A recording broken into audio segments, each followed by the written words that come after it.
මිනිස්සුන්ට වැරදුනහම පිට වෙන්න. දරුවන්ට වරදි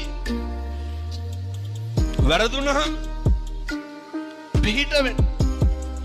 ස්වාමියාට වරදි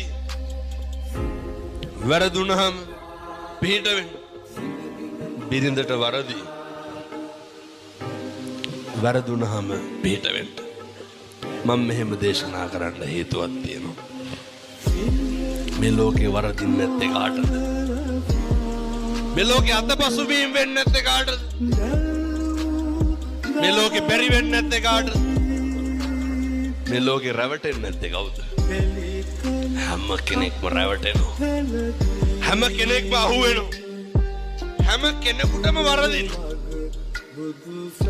මිනිස්සු අපහසුතාවයට පත් වෙන්නේ වැරදුනහම, රැවටුනහම, මිනිස්සුන්ට ප්‍රශ්න වුණාම. ඒ වගේ වෙලාවට ඕන සැනසෙන්න පින්නතුනි.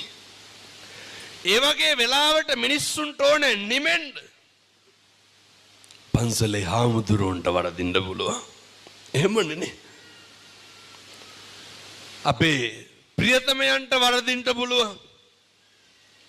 අනේකට කොච්චර වැරදුනත් කමක් නැහැ.